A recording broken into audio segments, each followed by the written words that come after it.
I thought my life was over the day my wife walked out on me, but I never expected that heartbreak would lead me to a love I didn't know I deserved, and a family I never imagined. What came next changed everything. I grew up in a tight-knit small town where everyone knew each other.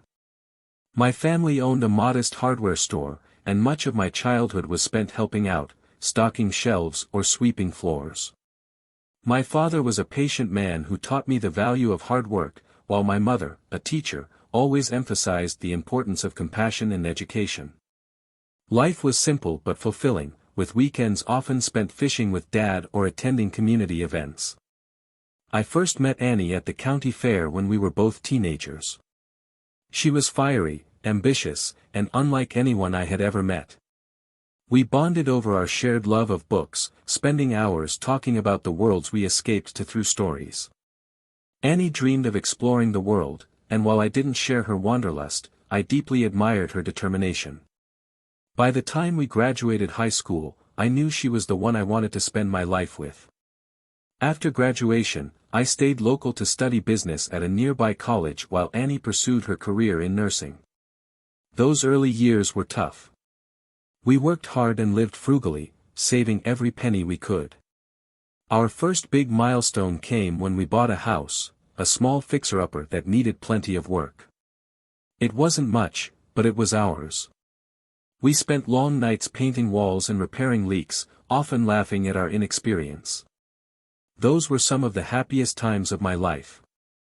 A few years later, Sally was born, and everything changed. Fatherhood hit me in a way I never expected. I fell in love with it completely.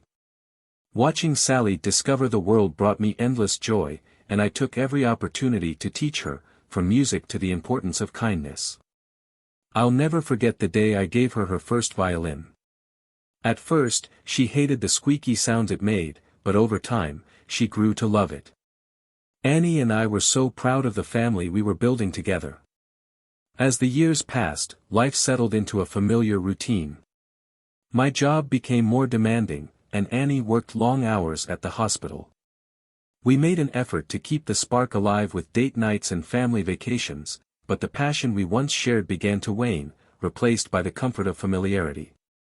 At the time, I thought it was just part of being in a long-term relationship. But looking back now, I see that Annie was quietly struggling.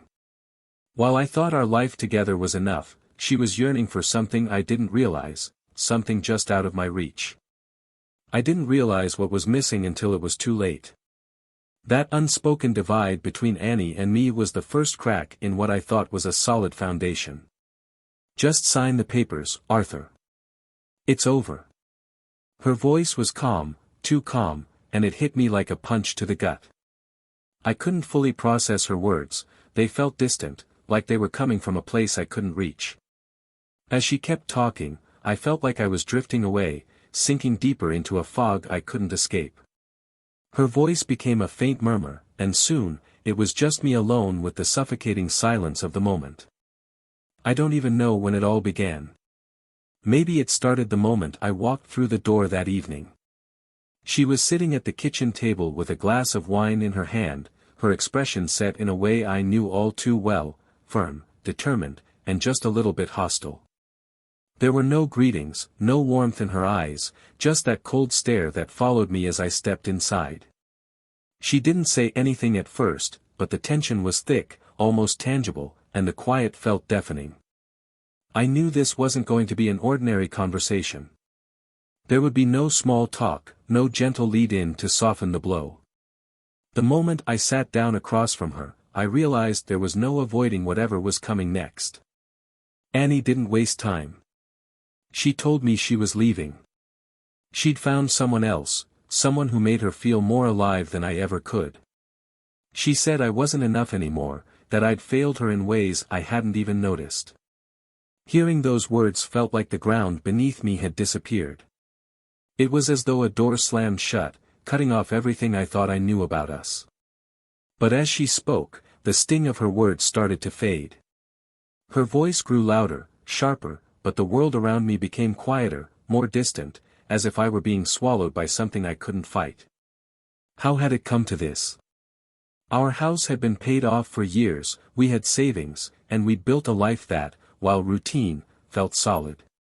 We'd taken family trips, spent quiet evenings together, and while the closeness had faded somewhat, I thought the love was still there.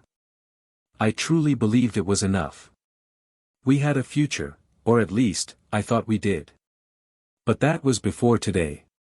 Annie didn't stop. Her face hardened with every word, her tone more insistent, as if she was trying to convince herself as much as she was trying to convince me.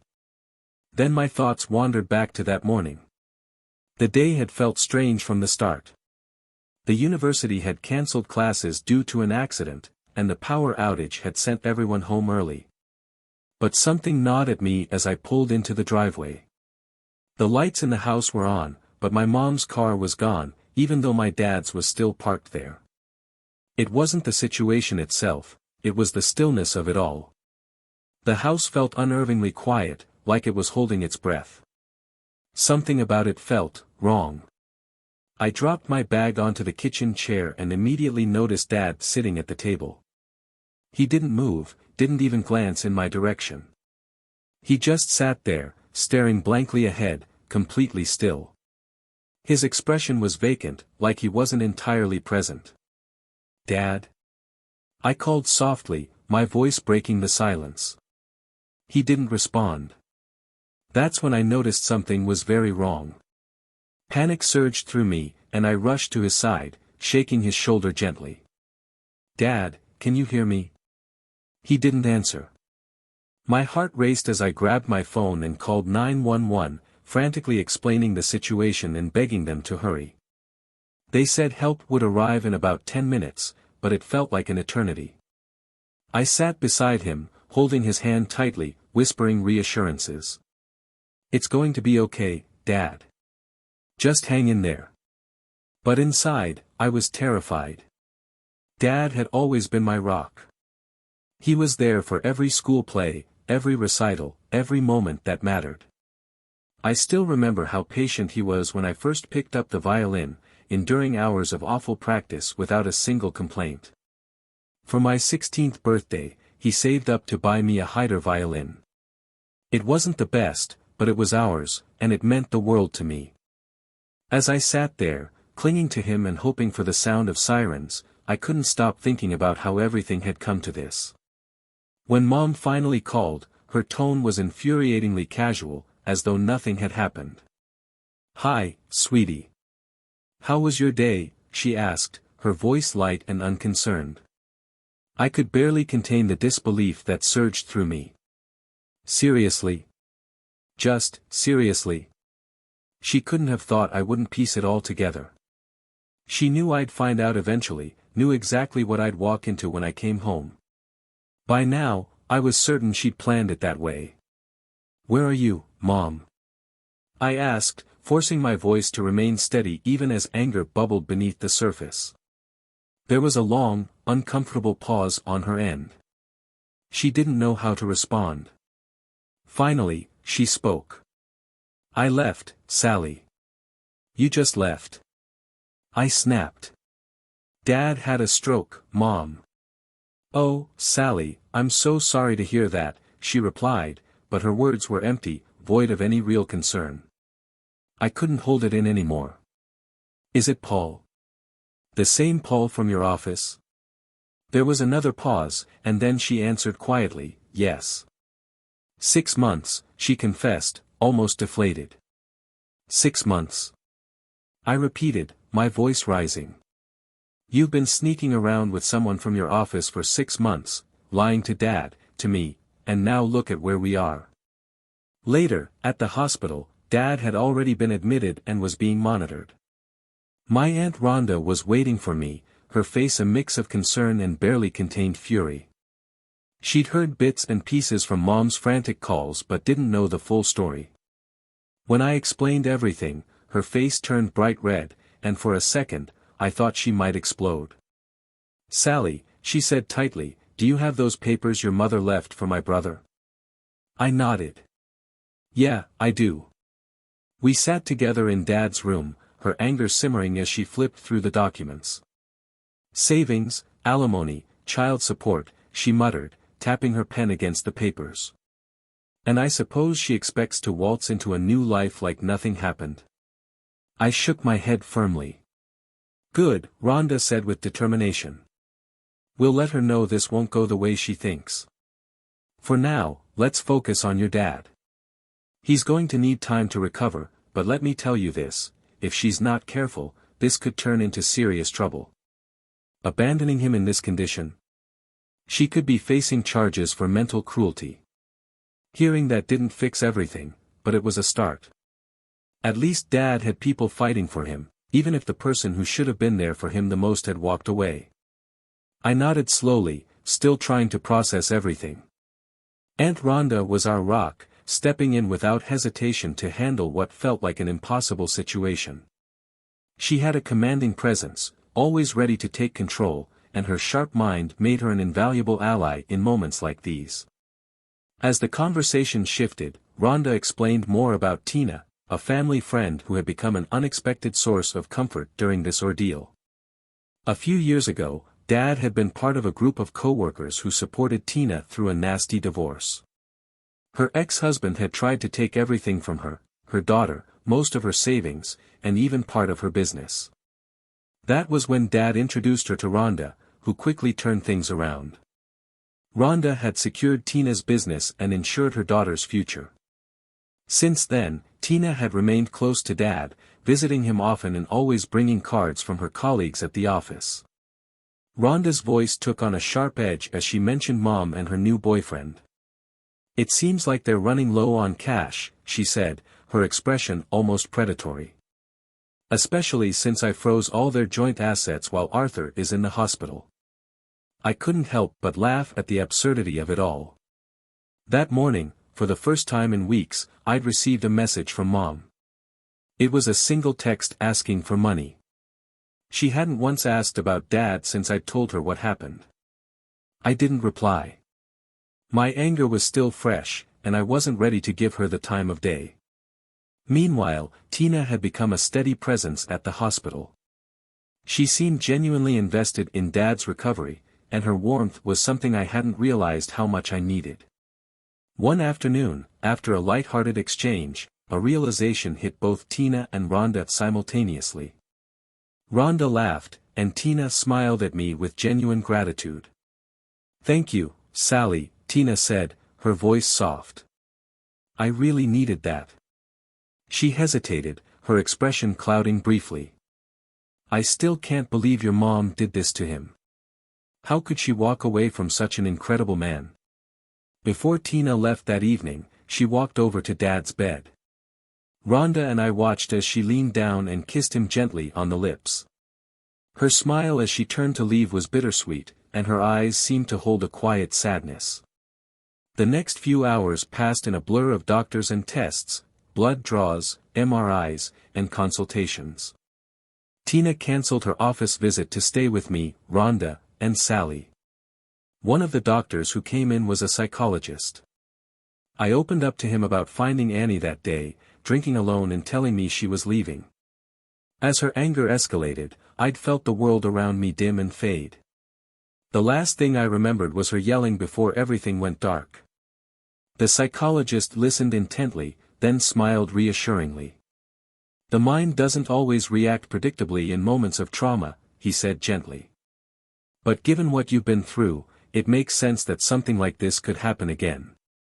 Don't worry too much. With the love and support of these wonderful women, you'll be in good hands." Exhaustion weighed heavily on me. It might sound strange after spending 2 weeks in a hospital bed, but I was completely drained. That evening, Tina helped me into her large SUV and stayed for dinner. We ordered takeout, and she even helped clean up afterward. Later, we spent a few quiet hours watching TV together. When it was finally time for her to leave, Sally hugged her tightly. I walked Tina to her car, feeling a sense of gratitude I couldn't quite put into words. As she got in, she turned to me with a warm smile. "You're not alone in this," she said. And for the first time in weeks, I believed it. "I don't even know how to thank you for everything you've done these past few weeks," I said, my voice heavy with sincerity. Tina smiled, her eyes twinkling with warmth. Well, once you're feeling better, you can take me out for dinner and dancing, she teased, her tone light-hearted. I blushed at the suggestion, feeling a mix of nervousness and excitement. It hadn't even been a day since I left the hospital, and here I was, standing with the woman who had kissed me earlier and turned my world upside down in the best possible way. Later that evening, I spoke with Rhonda, who was reviewing the legal situation with her usual sharp focus. It'll take about 3 months for the divorce to finalize, assuming Annie doesn't contest it. If she does, I'll pull out all the stops, but it'll only drag things out and hurt her more in the end. I nodded, trusting her judgment. Annie won't be able to get her hands on any of the bonus money she tried to claim, right? Not a chance, Rhonda replied with a tight smile. I've already filed charges against her for extortion and mental cruelty. It's more symbolic than anything, it won't change much, but it'll send a message. She'll probably be out of jail in a few days and head straight back to her boyfriend, none the worse for wear. She paused, her expression softening. Right now, what matters is moving forward. And moving forward, I was. A few days later, Tina stopped by again, and as we stood in the doorway saying goodbye, I felt something shift. I leaned in and kissed her, not just a quick peck this time, but deeply and passionately. For a long, breathtaking moment, we shared a connection that felt electric, like everything we'd both been holding back had finally found a release. When we finally pulled apart, Tina's eyes were closed, her lips lingering on mine as if savoring the moment. She opened them slowly, a soft smile playing on her face. Just so you know, I said, grinning, I'm confirming your claim from earlier. Before Tina could respond, we turned to see Sally and her best friend, Clarissa, watching us from the porch. Clarissa clapped enthusiastically while Sally wore a mischievous grin. As Tina and Clarissa drove off, Sally hugged me tightly. I'm glad to see you smiling again, Dad, she said softly. Over the next few months, life began to take on a new rhythm. The divorce was finalized without much resistance, though Annie did try to push for more than she deserved. She even showed up at the house one day, looking markedly different. Her face was puffy, and her once-toned figure was hidden beneath loose, baggy clothes. I wasn't one to judge someone for their appearance, but seeing her like that was jarring. Hi, Annie, I said politely, guiding her into the kitchen. As we sat down to talk, I realized I felt no anger, no resentment, just a quiet sense of closure. Life with Tina was unfolding in ways I hadn't expected, and while it was still new, it felt right. Word had spread at the office about Tina and me becoming a couple. While most people were happy for us, we kept things professional. Her reputation as a boss and my standing as an employee were too important to jeopardize. But every day, as I worked alongside her, I was reminded of how far I'd come and how grateful I was for this new chapter. Life wasn't perfect, but it was mine again. And for the first time in a long time, I felt like I could breathe. I offered Annie a glass of wine, which she accepted, and we settled into an uneasy small talk. She asked about my work, and I answered briefly, keeping things neutral. It was clear she was trying to gauge the atmosphere, but the weight of the situation hung heavily in the room. You did a horrible thing, Mom, Sally suddenly said, her voice cutting through the tension. You destroyed our family and then walked away like it didn't matter. I don't even know why Dad's letting you be here tonight. Sally, calm down, I interjected, trying to ease the tension before it boiled over. Your mother knows the situation and how we all feel. She asked for this meeting, so let's at least hear what she has to say. Sally's frustration was palpable. She hadn't spoken to Annie since everything fell apart, and the tension between them was a storm waiting to break. If she can't apologize to both of us, Sally snapped, then I don't want to hear it. Without waiting for a response, she stood up abruptly and stormed off, slamming her bedroom door behind her. Annie sat quietly for a moment, staring into her glass. I wanted this to go better, she murmured, more to herself than to me. I took a deep breath, trying to keep my voice steady. "I think it went as well as it could have," I replied. "Really?" Annie asked, doubt lacing her words. "Yes," I said firmly, though I could feel the strain in my tone. "But you need to understand something, no one in this house is particularly fond of you right now. This is going to take time, if it ever changes at all." Annie nodded, her expression resigned. "The divorce will be final soon," I added, rising from my seat. "If there's nothing else, I think we've covered everything you came here for." I walked to the door and opened it, signaling the end of our conversation. Annie lingered in the doorway, hesitating before turning back to me. "Arthur," she said softly, "we really did have some good years together, didn't we?"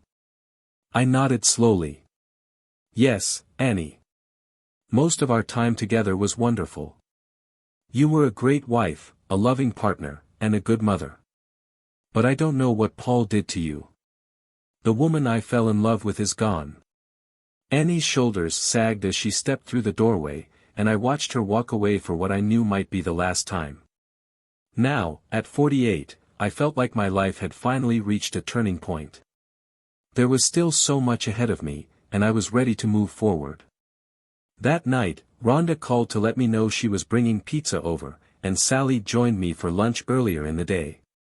We spent some time reminiscing about the past, recalling moments when our family still felt whole. "She wasn't always like this," Sally said, her voice tinged with sadness.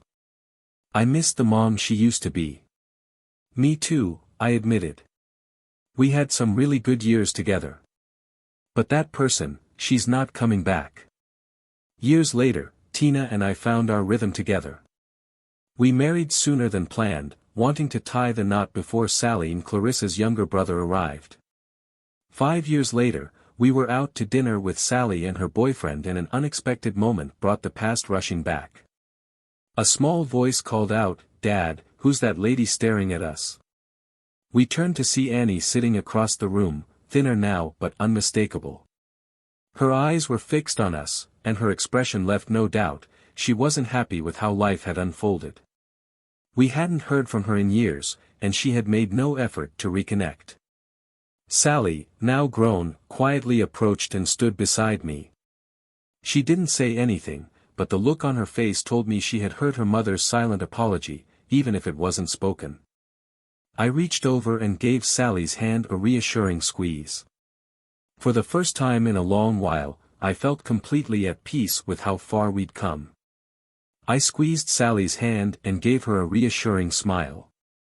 For the first time in years, I could see her softening toward her mother. Her face was full of compassion as she reached out to Annie, who looked startled by the gesture. Annie panicked, trying to stand and walk away, but Sally stepped in front of her. "Stop. You're not going anywhere," Sally said firmly, sliding into the booth beside Annie. Her tone left no room for argument. I joined them, taking the seat across the table, while Tina stood nearby, watching silently. There was still an unmistakable coldness between Sally and Annie, but something had shifted, perhaps a small crack in the wall they had both built over the years. With Tina's unwavering support, I had worked through my post-divorce struggles, even participating in a few counseling sessions with Annie. Those meetings were raw and difficult, forcing us to confront the wreckage of what had happened more than 5 years ago. The therapist suggested Annie's actions might have been influenced by hormonal changes or mental health issues, but Annie shook her head at the idea. "No," she said firmly, her voice filled with regret. "What I did wasn't about hormones. I threw away the best things in my life, a loving husband and a daughter who wanted me. No imbalance can explain why I made those choices. I was selfish. I let my insecurities destroy everything." Hearing her own words seemed to weigh heavily on Annie. There was no excuse she could cling to, and while I wasn't ready to forgive entirely, I could see she was trying to reckon with the consequences of her decisions. As for her boyfriend, Paul, he didn't fare well. He'd been caught in a separate legal scandal unrelated to us and was sentenced to 10 years in prison. Rumors from Rhonda's ever-reliable sources suggested he might be out soon, but he was no longer a part of our lives. My life, though, was thriving in ways I never could have imagined. Tina and I had built something real and lasting. I never thought I could love someone as deeply as I had loved Annie, but Tina proved me wrong. She gave me her love fully and unconditionally, becoming not just my partner but my closest confidant. Our relationship wasn't perfect, we had our ups and downs, but we made communication a priority. We both worked at the same company, and our shared experiences strengthened our bond. Life with Tina was joyful and fulfilling, marked by weekends spent relaxing, laughing, and building a future together. The months following the divorce had been a whirlwind of self-discovery. At first, I felt like I was adrift, uncertain of where to go or who I was outside of my marriage. But slowly, piece by piece, I began to rebuild. Life, in its strange way, felt like it was starting anew. Sally remained my rock throughout the journey. She was navigating her own path into adulthood, but she always made time for me. We spent hours talking about everything, her music, her dreams, and even what had happened between me and Annie. Those moments with Sally were a reminder of how much love I still had in my life. She was growing into an incredible young woman, and I couldn't have been prouder. Tina and I continued to find joy in the simple things, dinner dates, movie nights, and long drives with no destination in mind. There was no rush, no pressure, just two people figuring out their next chapter together.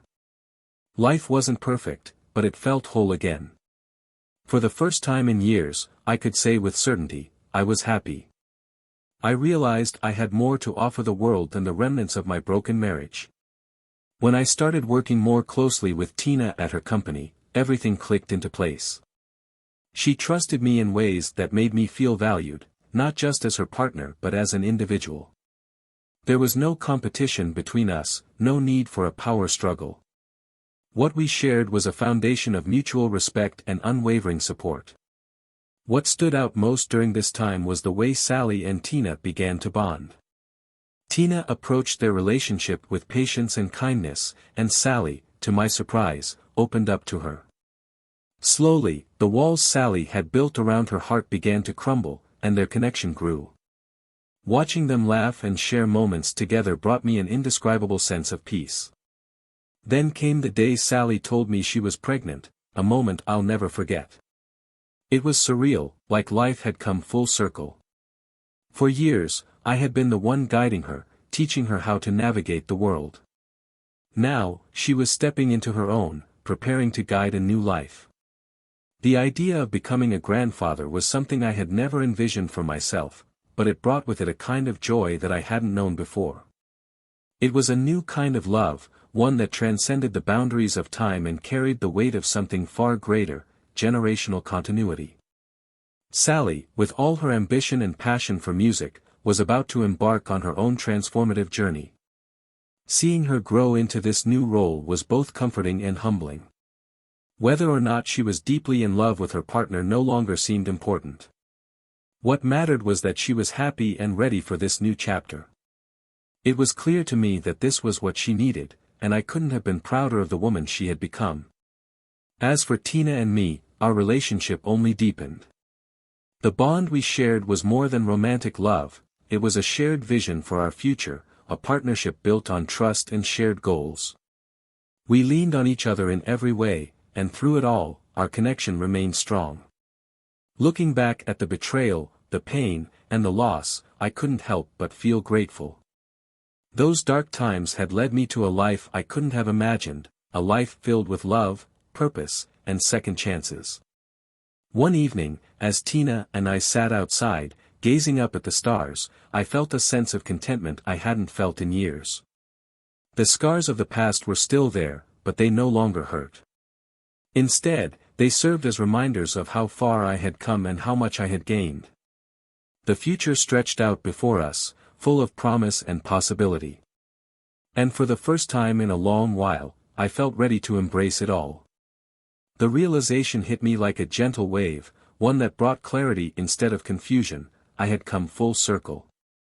There was a time when I thought losing Annie would shatter me forever, leaving me unable to pick up the pieces. Back then, every step forward felt like dragging myself through quicksand, every day heavier than the last. I couldn't imagine a life where I'd smile freely, let alone feel joy again.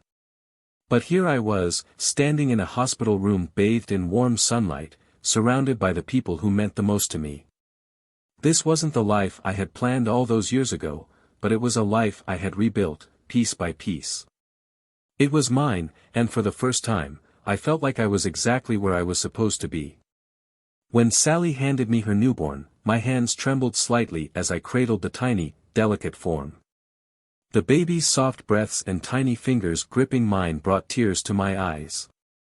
In that moment, the weight of every heartbreak, every sleepless night, and every doubt I had ever carried seemed to dissolve. This, I whispered, barely able to find the words, is a miracle. Sally looked at me, her face glowing with a mixture of exhaustion and joy. "Dad," she said softly, her voice filled with pride, "you're a grandfather now." Hearing those words, I felt something I hadn't experienced in a long time, a profound sense of completion. It was as if life had come full circle, wrapping its arms around me and whispering that all the pain, all the struggle, had been leading me to this moment. Tina stood beside me, her hand resting gently on my shoulder. Her smile was radiant, and in her eyes, I saw the reflection of everything we'd overcome together. We stayed there for hours, passing the baby between us, marveling at the tiny miracle Sally had brought into the world. We laughed at how perfect the little one was, every sound and motion a source of wonder. As I looked around the room, I realized how much had changed. Life wasn't just about survival anymore, it was about living fully, embracing the unexpected gifts it offered. Later, as we sat together, I reflected on how life is never linear. It doesn't move in a straight, predictable line. Instead, it twists and turns, throwing obstacles and challenges our way. There were moments that tested me, moments that felt like they would break me. But standing there with my grandchild, with Tina and Sally beside me, I saw the truth: the storms in life may be fierce, but they always pass.